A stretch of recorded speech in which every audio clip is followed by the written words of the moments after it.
Olá, seja bem-vindo a esta aula. Eu sou Itamar Rocha, sou arquiteto de software e soluções com mais de 10 anos de experiência, especialista em Java, Spring Boot, arquitetura cloud, microserviços, sou certificado AWS e em outras clouds também.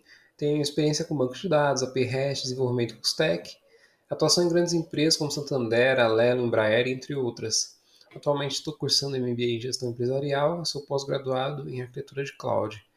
Hoje nós vamos aprender um pouco mais sobre como conectar no banco de dados utilizando o Spring Boot. O objetivo principal dessa aula é ensinar vocês a conectarem no banco utilizando o Spring Boot. Para isso, nós temos alguns pré-requisitos.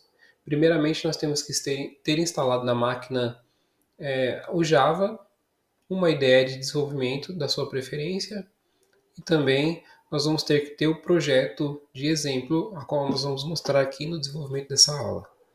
Vamos lá. Vamos lá, pessoal. Primeiro requisito para utilizar o Spring é ter o Java na máquina instalado. Preparação de ambiente é necessário ter o Java. Então vocês vão entrar no site da Oracle ou pesquisar no Google JDK Download. JDK é uma instalação específica para desenvolvimento, não é o Java SE, que para rodar o Java só precisa do Java SE, mas para desenvolver precisa do JDK. Então a gente clica aqui no site da Oracle, tem as últimas versões, você escolhe o seu sistema operacional, baixa, instala e já estará pronto, instalado na sua máquina, pronto para o Java. Agora vamos para a instalação do IntelliJ. Para instalar o IntelliJ, você precisa buscar no Google IntelliJ IDEA, que é a ideia que a gente vai utilizar. Eu já tenho instalado aqui, então não vou baixar. No site, você tem que tomar um cuidado. Essa primeira versão, Ultimate, ela demanda uma licença, então não é necessário para a gente. Nós vamos utilizar a versão Community Edition, pois ela atende nossos requisitos aqui para criar o nosso projeto do Spring. E dá para utilizar tranquilo para desenvolver. Ok? Agora nós vamos para a criação do projeto. Para criar o projeto do Spring, nós vamos utilizar o site do Spring, start.spring.io. Aqui ele já tem as opções para a gente gerar um projeto Spring já pré-configurado. Então aqui você pode selecionar o grupo, que será ali determinado o nome dos pacotes, né, o artefato, o nome da aplicação. Nós vamos deixar aqui a título de exemplo, então vamos manter do jeito que está. A única alteração que a gente vai fazer é se aqui estiver como Gradle, a gente vai colocar Maven, selecionar Maven, deixa como jar. A versão do Java pode ser a versão 17 também. Agora aqui, preste atenção nesse detalhe. A gente já vai pré-configurar o nosso projeto. Então, quais são os starters que a gente vai usar do Spring? Spring Web, que a gente vai fazer alguns testes. Vamos colocar aqui também o banco H2 Database. Então você seleciona esse também. E também vamos selecionar aqui o JPA, que vai ser o que a gente vai utilizar para fazer uma consulta e persistir no banco. Então, só precisa desses três inicialmente. Depois você pode inserir novos starters, mas aqui a gente já consegue gerar o nosso projeto no padrão necessário. Ao clicar em Generate, né, ou Ctrl Enter, ele vai baixar uma pasta .zip. Então, nós vamos seguir agora para a instalação e a importação desse projeto no IntelliJ. Como a gente vai desenvolver agora uma aplicação, vocês sabem que a gente precisa ter primeiro planejado a arquitetura dela. Então, eu trouxe aqui para vocês um exemplo da arquitetura em três camadas, que a gente vai utilizar no Spring usando o controller, que a gente chama que é o controlador que vai receber as requisições. Também temos a camada de service e a camada de repository que vai persistir no banco. Então, essas três camadas elas já ajudam a gente a configurar uma conexão de ponta a ponta. Então, não vou apenas me atentar na conexão aqui, mas vou fazer um exemplo da gente salvando no banco de dados e também ali recuperando essa informação, fazendo alguns testes. Seguindo para a instalação do projeto, nós vamos já seguir esse modelo de arquitetura para fazer a nossa implementação. Então, vamos lá, pessoal. Ao abrir aqui o projeto, a gente vai ver que a estrutura já veio toda pré-configurada. A gente já tem aqui os pacotes conforme foi configurado lá no site do Spring, e nós temos o Demo Application. Okay? Se você ver na pasta Resource, ele já criou um arquivo chamado application.properties. Então, aqui que vai iniciar a nossa configuração de banco de dados. Antes disso, a gente pode dar uma conferida no POM aqui e verificar se instalou os starters que a gente precisava. Aqui ele instalou, né, o web, o JPA e também aqui os starters de teste, o do H2. Então a gente já tem tudo que a gente precisa. Mas essa aplicação ela ainda está vermelhinho aqui, ela não está conseguindo configurar ou baixar as suas dependências, né? Está ainda baixando. Então, para você fazer a configuração do projeto completa, você pode clicar aqui do lado direito no Maven e você pode atualizar esses pacotes. Se você clicar nesse ícone, ele vai baixar aqui todas as dependências. Aqui. Enquanto ele está baixando, a gente pode ver aqui todos aqui os plugins do Maven, todos aqui os comandos que a gente pode utilizar já do Maven, certo? Para a gente conferir o JDK, a gente pode vir aqui e selecionar a estrutura do projeto. Se a gente selecionar aqui a estrutura do projeto, ele está com erro na SDK. Então a gente tem que configurar essa SDK, ó, tá vendo? Como eu já tenho a JDK 11 aqui instalada, eu não preciso baixar, mas vocês vão apontar para a JDK que foi baixada no site.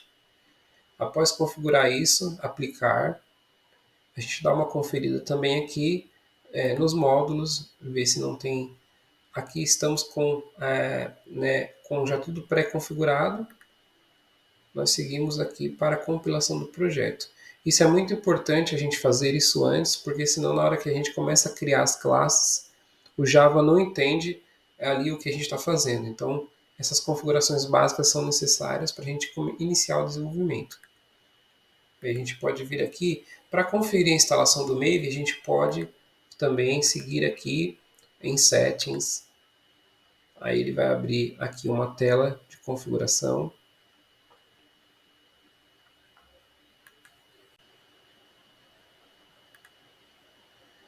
Aqui nas configurações do IntelliJ, nós vemos aqui no Build, Execution, Deployment e vamos na opção Build Tools. Aqui é onde configura qual é a ferramenta que vai compilar nossa aplicação, fazer gerenciamento de dependências. Como a gente está utilizando o Maven, aqui nós temos as configurações do Maven, então você pode sobrescrever essas configurações ou deixar ela no padrão mesmo, utilizando o próprio bundle do projeto. Por exemplo, que já veio configurado lá no caso da aplicação que a gente criou lá no site do Spring. Então, verificando essas configurações, já temos tudo certo aqui para utilizar o nosso projeto. Vê que aqui mudou a cor, né, da dependência, então já baixou. Agora nós vamos para a criação do comando para executar esse projeto, antes de fazer a configuração de banco. Com tudo devidamente configurado, o Maven já instalado, nós vamos criar um comando para executar essa aplicação. Tá? Ainda não é configuração de banco, mas a gente precisa testar se ela está bem configurada. Aqui a gente clicou na área superior, a gente coloca em Run Debug Configurations, seleciona aqui qual que é a aplicação que vai rodar a sua aplicação, no nosso caso é o Maven. Se você digitar o comando, o próprio IntelliJ ele já te dá uma opção aqui, que é o Spring Boot Run, e aplica, não precisa se atentar nas outras coisas, só dá um OK e executar aqui. Ele vai executar a classe main, que foi gerada lá pelo site, e aqui a gente já vai acompanhar a subida da aplicação. Como a gente não configurou nada, nem banco de dados, simplesmente a aplicação vai subir, isso é só um teste para ver se a aplicação está funcionando corretamente. Tá? Mas esse é o início do desenvolvimento da nossa aplicação.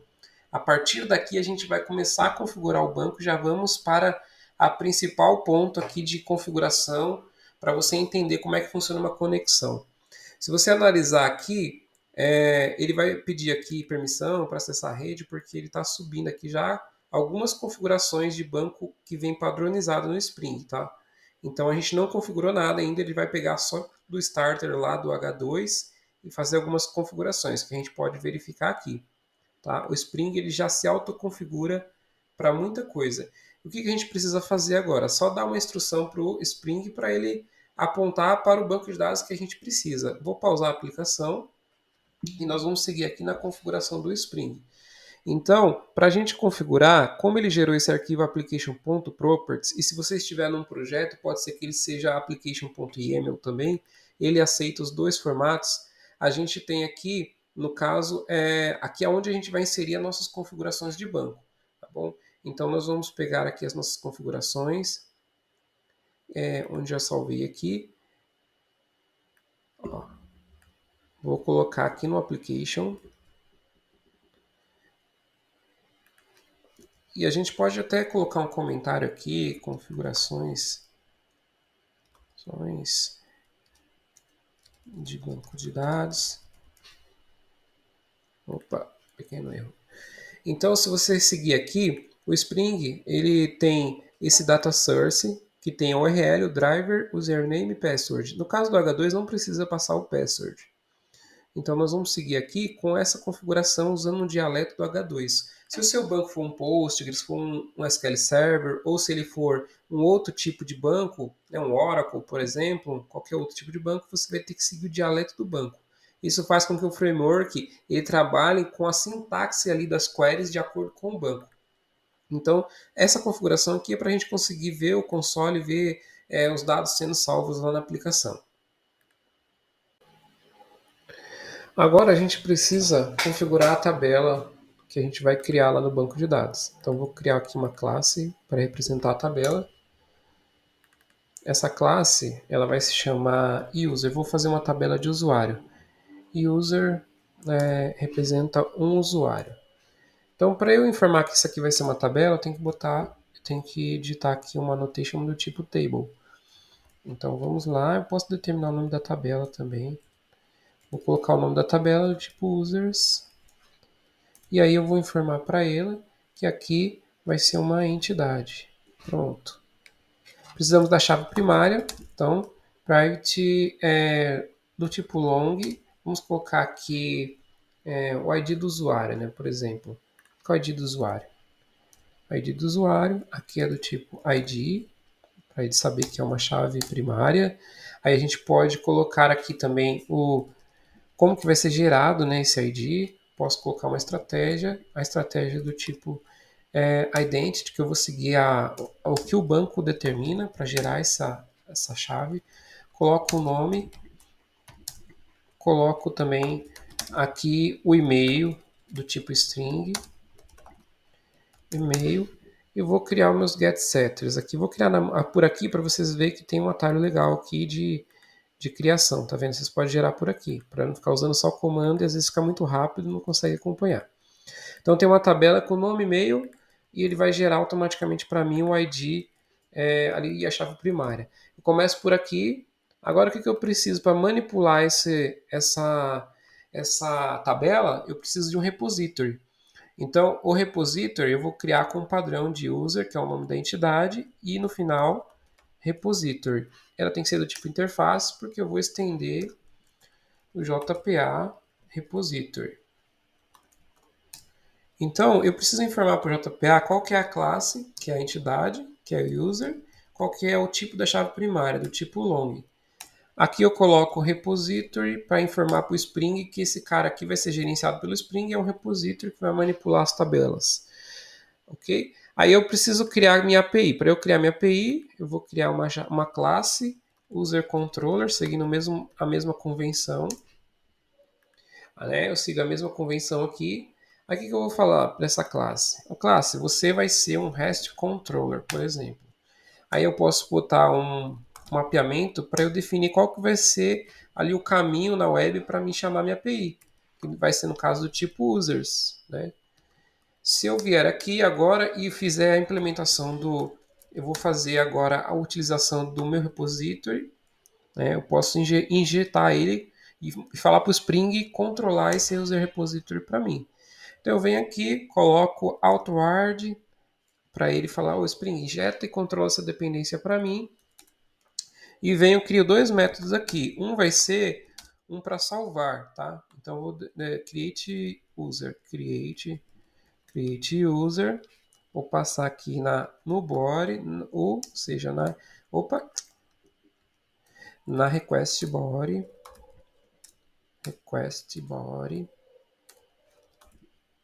isso. Aí eu venho aqui, uma classe do tipo user, e eu vou usar essa passagem aqui, essa variável para retornar para mim o que vem lá do banco de dados, né, salvando esse usuário. Então, aqui eu preciso mapear esse método para dizer para ele que, para a API, que eu vou utilizar esse método para salvar. Temos nosso método de salvar, agora a gente vai fazer o nosso método de listar usuários. Então vem aqui, usa a interface list do Java, que vocês já conhecem, da collection, né? Uso o list, eu venho, coloco get users. Sempre que eu for listar e fazer um get, é bom colocar o get antes por convenção. Return user repository.findout. Findout. Aí eu venho e informo para a API que esse método vai fazer um get mapping, certo? Se tudo estiver configurado, a aplicação vai subir. O Spring tem configurações para criar esse banco de dados automaticamente. Então a gente vai tentar criar esse banco testDB automaticamente. Vamos testar aqui a aplicação.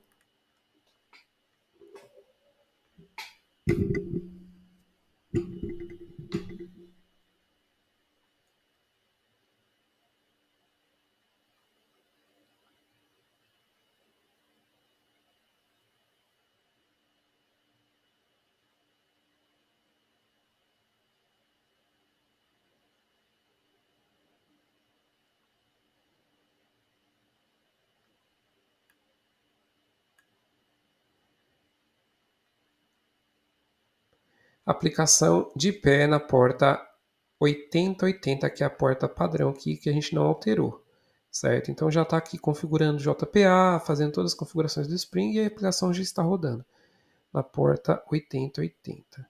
Então se você vier aqui no browser e a gente colocar aqui localhost 2.8080, ele já vai abrir uma página com erro aqui porque a gente não tem nada lá no Spring. Mas, por exemplo, se eu abrir o H2 Console, ele vai abrir o banco de dados aqui de exemplo, né? testDB. Como a gente não criou nada, ele vai dar um erro aqui ainda, tá? Mas aí a gente já tem aqui o console, né, o H2 rodando, que é um banco de dados para simular o nosso banco de dados. E a gente tem aqui a nossa API passando /users, ele vai trazer aqui, como não tem nada salvo, ele trouxe vazio.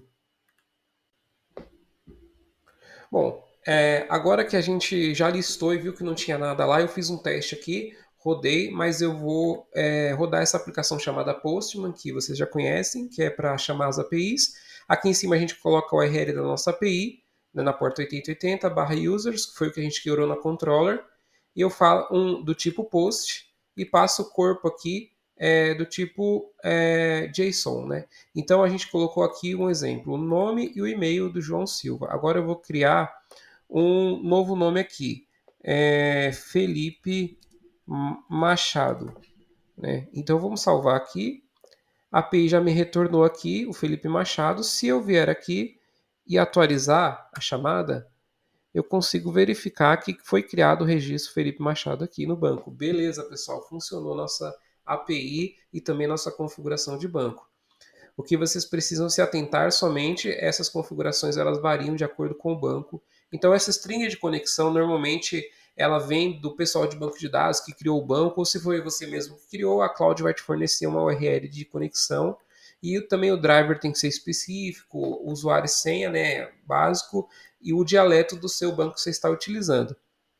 O resto é organização de pacotes, arquitetura, o modelo ali que foi definido pela empresa de arquitetura, onde vão ficar as classes, aí isso fica organizado de acordo com o projeto. Então, pessoal, agradeço até aqui e é simplesmente muito simples usar essa conexão com o Spring Boot. Abraço a todos.